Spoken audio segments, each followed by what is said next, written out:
and welcome back to Let's Play Omori. Right now, we're in the Theater of Sweetheart's Castle for a couple things I wanted to mention. First off, in this alt route, I had accidentally missed this healing point. I'm pretty sure I hit this one in the main playthrough, but this is the one specifically where I unlocked the achievement for getting all the picnics, so just to say I did that all on camera, here it is. But, I actually learned about something new today that I wanted to share. Now, see this guy in the bottom left here? Let's talk to him.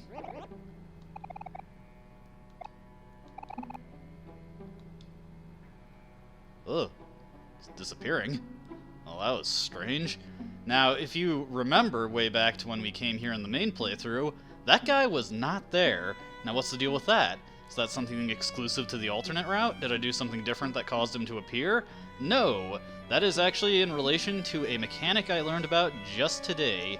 Way at the beginning of the game, the first time when we leave the neighbor's room, you may remember as that as the time Aubrey got stuck in the stump, the game set a special value that determines random events that we see throughout the game. This value is known as the WTF value. I'm going to assume that means what we think it means. And the WTF value is a number from 1 to 13, and based on the number you roll at that time, it determines random events that you can see throughout the game, like that guy right over in the bottom left. Now, I believe for this alt route, my WTF value is somewhere between 8 and 9 based on the events I've seen so far. I'm not sure what specific number causes that guy to spawn, because that's one that I actually discovered on my own, and I connected it to the WTF value when I learned about it today. In the main playthrough, I got a ridiculously low WTF value, something between 1 and 3, and the only event we got to see off of that is I got 2,000 clams from that lady in the Last Resort Casino. If your WTF value is higher than 3, she gives considerably less, up to only 10 in the 10 to 13 range. So that's kind of interesting, and it makes your playthroughs more unique each time, because there's no way you can influence your WTF value, and as far as I can tell, it's quite a while before you can even get an idea of what it is. Most of the events are just weird, creepy things like that, and they act pretty appropriately to the name and just kind of confuse you. There was one that I was reading off the list that the first time I played the game I actually had it, and I seriously thought it was some kind of glitch. So that was just something I wanted to share with you all. When we come back, we're going to be in Deepwell, because that's the next place we need. That's the place we need to be in order to complete the Lost Library side quest. So I will meet you there. And here we are on the endless highway leading to the last resort. I just wanted to stop here because I wanted to show something else WTF related. This is the Roman cow. Now, the main playthrough is actually the first time I've ever had a WTF value low enough that this guy was not here, and I was very, very confused at his lack of presence in the main playthrough. That's why I spent so much time on the endless highway trying to get to the last resort. I was going to ignore mentioning this guy originally, but after I learned about the WTF value, I thought it would just be a funny thing to mention. Alright, I'll meet you back at Deepwell. Alright, and here we are at Deepwell again.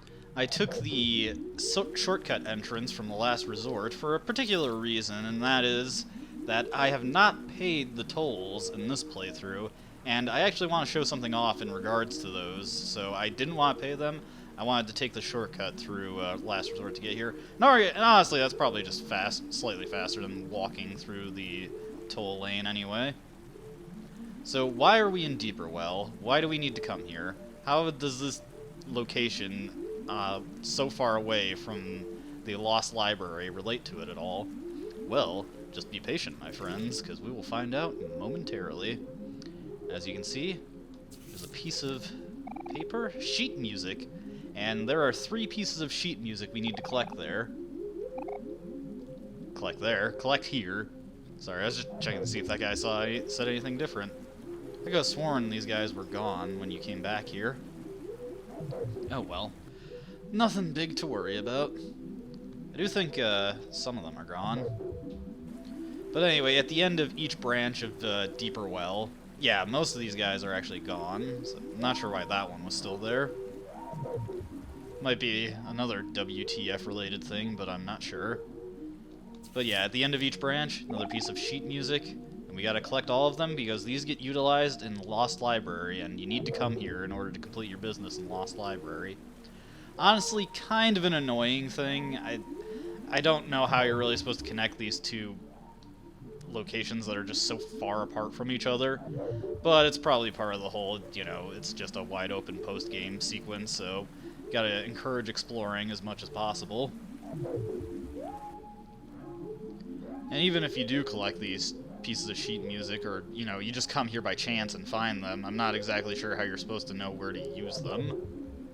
I mean, okay, you can probably hazard a guess, and if you just go around examining everything in Lost Library and you happen to have the sheet music, then you might eventually find it. Oh, there's actually not one at this branch, so it must be in a different location. Man, I just wasted a bunch of time coming this way. I feel silly. That is okay. Well, while we're just walking through Deepwell, I thought I could mention that I did actually write down all the names of those random enemies that seem to be spawned off of something. They are Dorothy, Lily, Cindy, Mercy, Nancy, and Sally. Dorothy is the only one that I'm able to associate a name with offhand. That's the dog one. I'll try and point out which one is the proper one, although I may get it wrong at points. There are actually a couple we have not seen yet, and some of them just are only seen on this alternative route.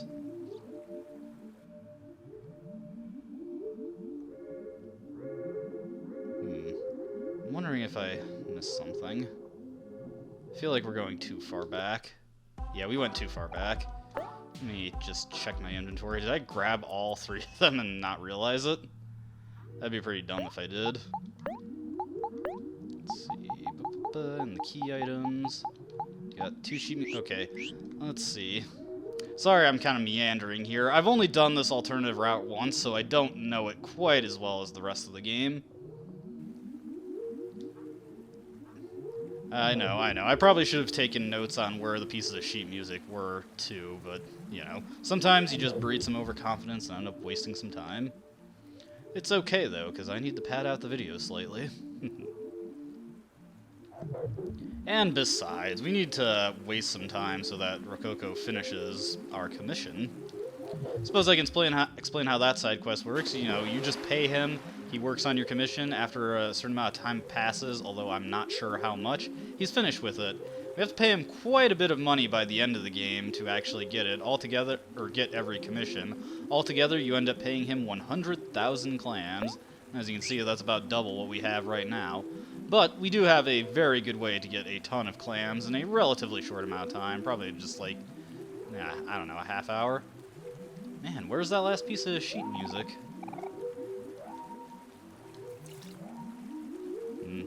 Alright. Have an idea of where it might be, but if I'm wrong, then I'll just cut to when I actually do find it. But if we've been everywhere, so if it's not in these locations, it's gotta be somewhere in here.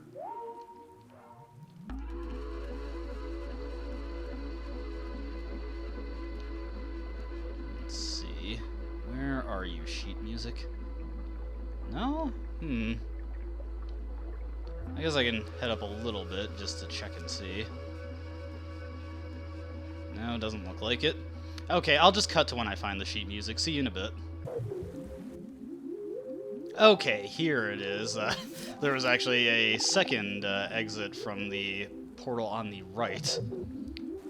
Right by this watermelon. I was really afraid I was being really stupid and I just looked right past it. But yeah, we've got all the sheet music now, so I will meet you back at the Lost Library. See you there. I'm sorry, did I say we were going to the Lost Library? What I meant to say is we were going to visit Rococo, because he has finished our commission. Le gasp. And like before, he's already framed it for us. Well, what do you know? He actually improved quite a bit.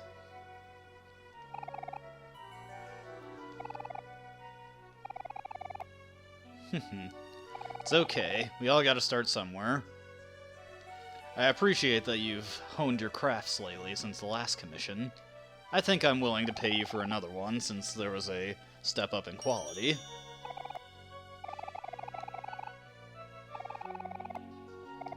10,000's pretty steep. You better color this one in this time. Now, like I said, I'm not exactly sure how much time it takes for him to advance. One thing I do know for sure is that he definitely won't advance no matter how much you play, unless you're past a certain point in the story. This first picture, you can commission him as soon as you defeat Sweetheart, but he won't finish it until you're, like, done with Last Resort, which I believe I mentioned that. But this one, he will not finish until after you beat Humphrey or so, at least. That I came back, like, after spending an hour just getting to Deepwell, and he wasn't done with it. And then, I don't think he ever finishes the one after this in a regular playthrough. I think you have to be on the alternate route for him to continue. I don't know that for sure, but I played for like 3 hours after paying him to start the third one on a main route playthrough once, and he just never finished it. So yeah, now that that's taken care of, let's get to the thing that I've finally just been talking about ad nauseum. We can jump into this hole and return to the Lost Library. And for once, we're able to bring our friends into a kind of black space connected area. As you can see, we've got more of the spawns of something. Now, from what I understand, in the original concept for the game, these things weren't directly related to something so much. They were actually Omori's imaginary friends, but that aspect of the plot is more or less completely gone from the game now, and they're just kind of tangentially, but not really related to something. It's probably erroneous for me to refer to them as, like, spawns of something, but, you know, if the shoe fits. Now, what do we do with our sheet music? Well, you see, we had to collect it because we can place it on the piano. And when we do that, you can see a door opens up for us. And, of course, 3 pieces of sheet music correspond to the doors. If you remember from way back when I went through the Lost Library, I knocked on the walls, and Omori remarked that it was hollow behind them. You can knock all you like, and it'll never open the doors. We need the sheet music to get past them. Alright. Now, we're actually going to be doing some fairly tough boss fights coming up, so I want to make sure I have good skills set. Let's see. Omori is probably pretty good. Anything that I want to give him? Nah, not really. Aubrey, Aubrey, she's her. We'll just keep her with that. Kel, do I want to... Don't need rebound. Is there anything in here that might help us more?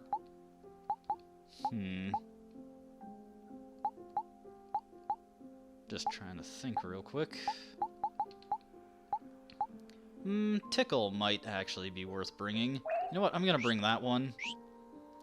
And Hero, definitely need to trade out Captivate for, what was it? Mesmerize?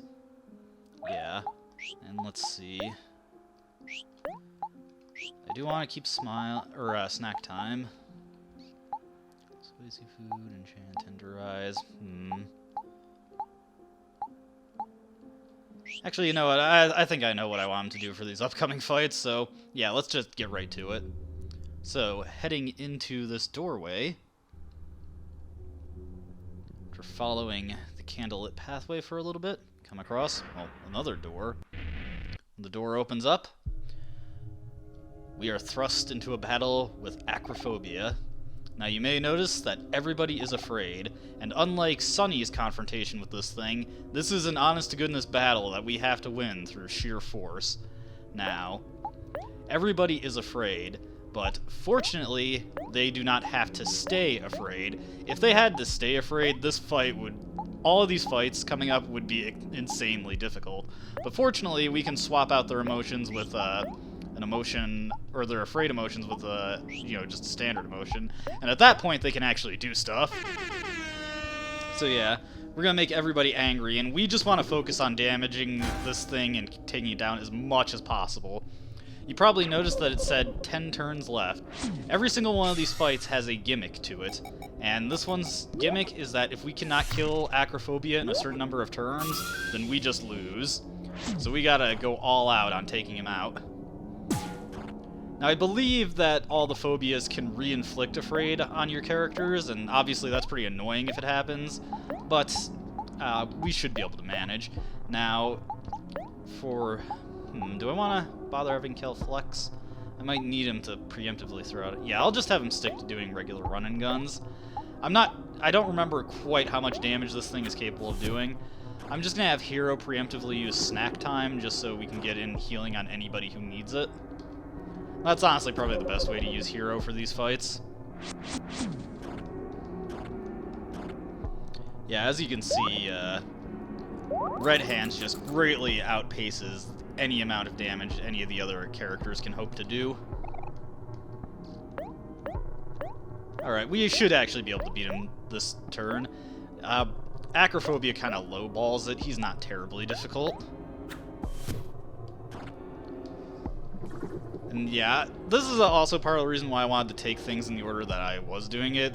If I was being as efficient as possible, as you can see, you tried to make Omori afraid there, but Omori is immune to it.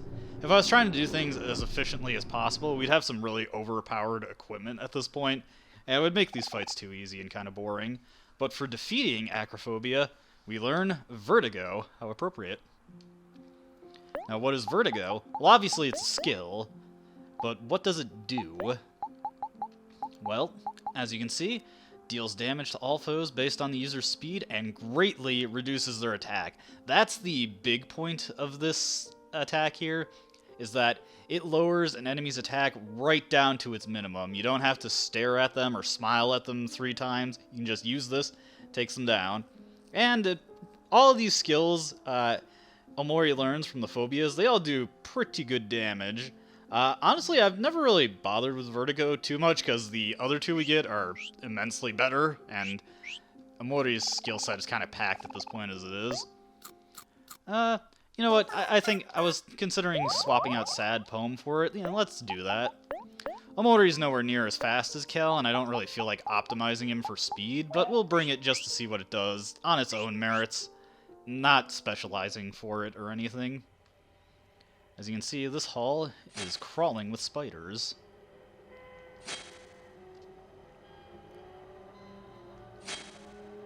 Alright, what awaits us here? Well, perhaps that's a dumb question. And once again, we've come across Acrophobia. And once again, we have to defeat him, though this time it's more of a real fight. So, same deal. Well, actually, no, let's try out Vertigo. As you can see, it costs quite a bit of juice, but nothing we can't manage. You know, I could have Kel use a megaphone and save myself the air horns, but I'm not too concerned about that. That was Vertigo right there. Anyways, we've weakened him considerably with that one. I actually don't remember what the gimmick for this fight is, so we'll be seeing that momentarily. Must not be anything too special, though I do recall this guy actually hits pretty hard. Alright. But, you know, second verse, same as the first. You know what? Let's actually have Kel do Tickle. That's probably more effective than having him use Run and Gun. It seems to just be lowering our speed, and yeah, just Omori tears through his HP. Red Hands is just absolutely ridiculous. You want Omori throwing that out as much as he can. Alright, preemptive snack time, didn't need it there. I remember this guy could do something nasty, because I definitely lost to this guy on my first playthrough. I just don't remember what it was. I'm gonna have Hero just preemptively use a melon smoothie in case we need it. I got plenty there, as you can see. I guess he just hits really hard. Well, we're kind of handling this fight about as good as you can, really. And we won it. Well, that was simple. I remember that guy being harder. I'm not sure what went so differently. But Omori learns an amazingly good skill from this one. The skill we just got is Cripple, and that reduces an enemy's speed down to its minimum. And this will be insanely useful in a very particular fight that we'll be getting into later. I dare say it's almost mandatory to have that skill in order to win that fight. Not quite, you could definitely do it without it, but it makes it so much easier. And Well, if you've been keeping track of the phobias, you'd know that we got one more to get through. We climb into the water, enter the whirlpool, and once again, we are in a fight with the Lassophobia. And this one has hands down the most dangerous gimmick, which will, well, I won't spoil it. But again, it's the same deal this time too. We just want to optimize for offense and take this guy down as quickly as possible.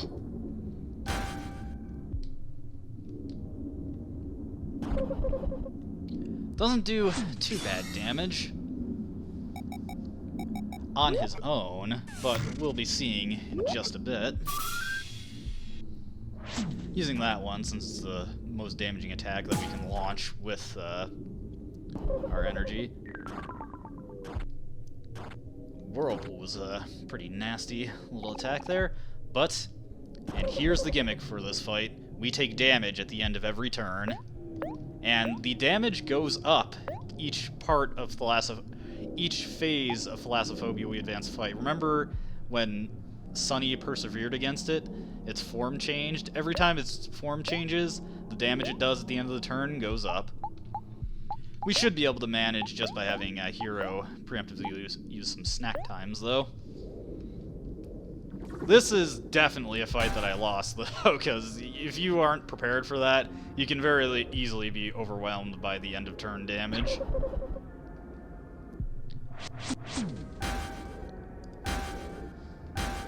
Alright, but not too bad. Now that it's on phase 2, the end of turn damage will be 100. So yeah, pretty sizable. As you also probably noticed, it gets in two attacks every turn. Alright. There we are, being robbed of our ability to breathe. Alright, I'm actually gonna have Kel throw out a juice restorative on Omori, because this isn't gonna end next turn. So I'll just have him use the orange juice. Actually, I think I want to have Hero... What am I doing on healing items here? I actually want to save my whole pizzas, so yeah, we'll just do snack time. And if our HP is looking too bad by the beginning of next turn, I'll have Kel throw out fries. Not too bad.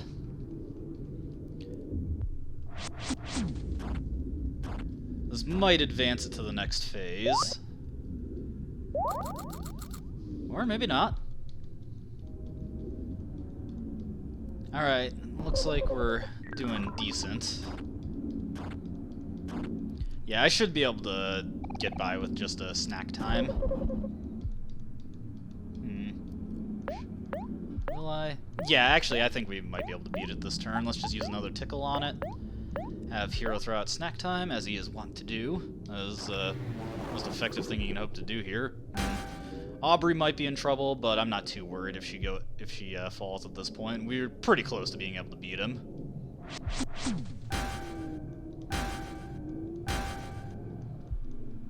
Yeah, it looks like this is going to go for another turn. Let's see how much damage we get hit for. Alright. And the attack is coming. It's now 150 damage. But we are set to win this. Just checking the time on the video here. Alright. So, looks like Omori is out of juice, but that's fine. We can just win with our regular attacks at this point. I'm actually going to have Kel use a regular attack here. Throw that out just in case it decides to launch a single target attack on Aubrey. I'm going to pass to Aubrey.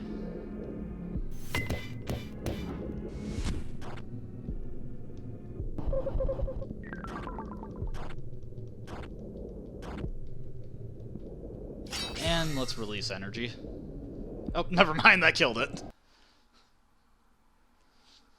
Alright, but we learned Suffocate for defeating Thalassophobia. Appropriate. And Suffocate, also a very excellent skill. This one is pretty unique compared to the other ones. Let's see.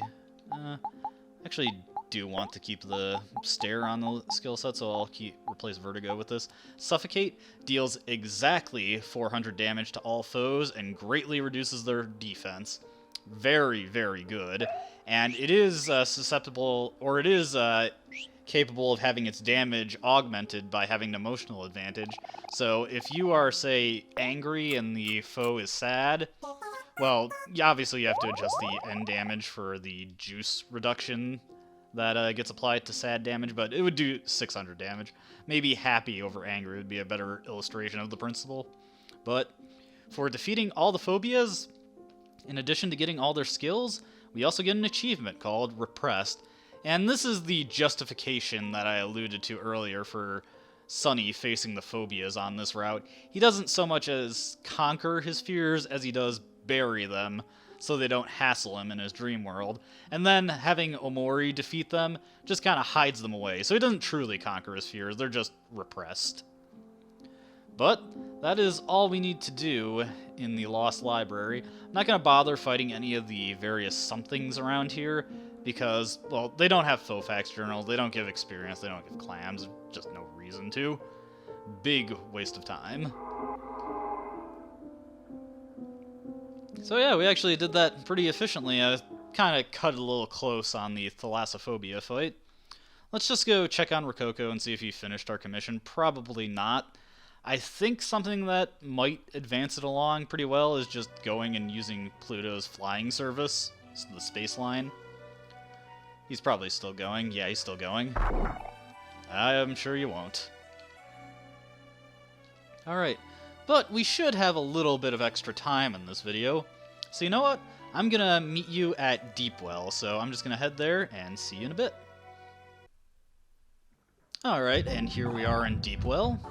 Now, I just wanted to show off, we're here at the space line because tolls have not been paid. Be sure to make note of that. Now that that's been taken note of, let's just take the taxi and get there. It's not too long of a trip, so I don't feel the need to cut this down too much. Alright, here we are. You know what? Let's turn some tunes on. It's just so lonely here otherwise. There's Mari, as she always is. And let's head on in. Now, as you can see, all of the kids from the playground are still just, you know, doing their jobs to the best of their ability. But it does kind of seem like a little more lonely in here. Hey, it's Doughy! And Biscuit! I forgot her name. Sorry. But yeah, after leaving Brevin, they have come here. Now let's talk to Tiffany Darling again. This is another demonstration of the WTF value. Because our WTF value is a lot higher, she gave us a 100... Ooh, that means we're in the 10 to 13 value. Although I know that it is definitely not 13, because there's a very particular change that you get if you have a WTF value of 13. And it definitely would have caught me off guard if we got it. Alrighty. But what we're gonna do is gonna head to the 5th floor. And we're gonna pay Mr. Jossum a visit. There is another thing that we can do here, but actually I think we do have to talk to Mr. Jossum first before we can do it. I have to admit, getting to him is a bit of a pain. I have to go to the 5th floor, then I have to take an elevator to the concierge. Definitely the hallway leading to his office seems a little sparser. Still got his photo of Hero up. Must have really appreciated his work. Really, who wouldn't?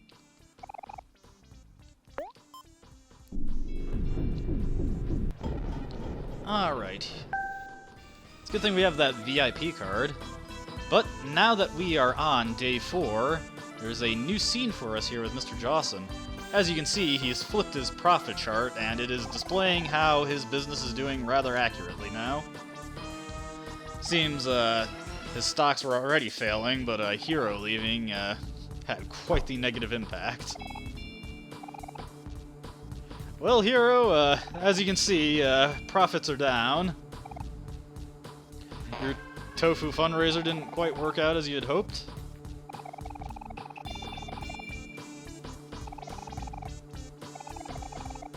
Ah. Well, you did your best, Mr. Jossum. Oh, Hero, you and your faint praise.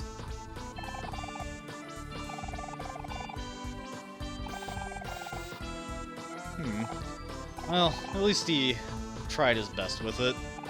Cut as many corners as possible, abducted as many people as he could to pad out his workforce, didn't pay anybody. He's got that real corporate sense. Oh, what's he giving you? A giant check. Huh, how much is this for?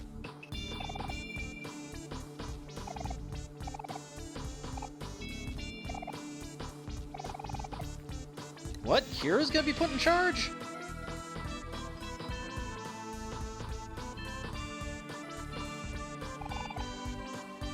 Well, cool. Hero, you're a boss now. And there is a confirmation of Hero's age. Though I'm not... It's actually ambiguous if that's actually accurate to his age when the photo album was made. I do gotta say, the Headspace version of all the kids do definitely look slightly younger than the actual photo album does.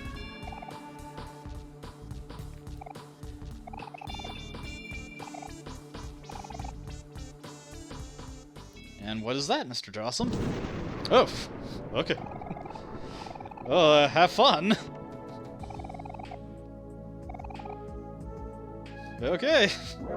Well, on that note, Hero is now the boss of Last Resort. This... Oh, he's got a nice portrait of him up there. This actually doesn't open up as much as you'd expect, but there is one major thing we can do now that Hero is the boss. Now, the real reward that we got for handing ownership over to Hero is we got a giant check for 1,000,000 clams. Hey, wasn't that the amount of clams that Marina, Medusa, and Molly wanted? I wonder if Humphrey would take this check. I mean, a check is as good as 1,000,000 physical clams, right? Well, that's all we can do in the office, except we examine this elevator right here. Huh. Where are we?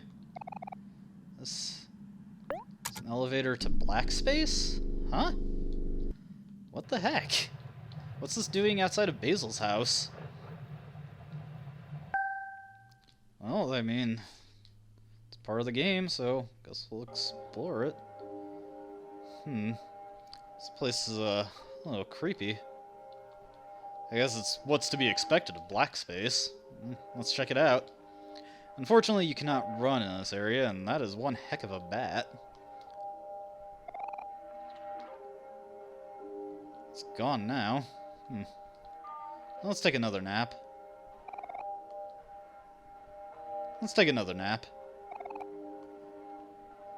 Yeah, I'm still feeling pretty tuckered out.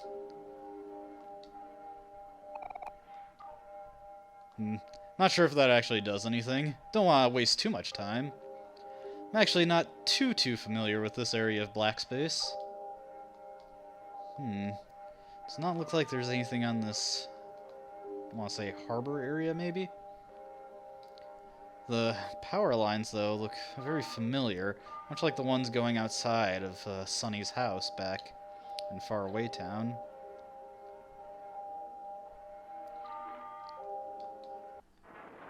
A treehouse. Cat, toast. Who are you? Well, okay. Toy. You can just barely make out any of this junk. I wonder... You know, back in Faraway Town, on the main route, Hero and Kel talked a lot about a treehouse. I wonder if this is a very warped reflection of it. Well, it does not seem like there's anything we can do in it. Anything else for us to see here? How do we get out of here? Well, you know what, that's feeling a little exhausted. Let's take another nap. Maybe I could use more rest. Let's take another nap. I'm feeling pretty sleepy. Let's take another nap. Okay, nice and rested there. And I'm just gonna feel around, see if we can come off these docks at all. No. Looks like we're trapped here. What can we do? Well, now that we're in black space, there's always a way out. Are you willing to take it, though? Do not worry, though. In black space, when Omori decides to stab himself,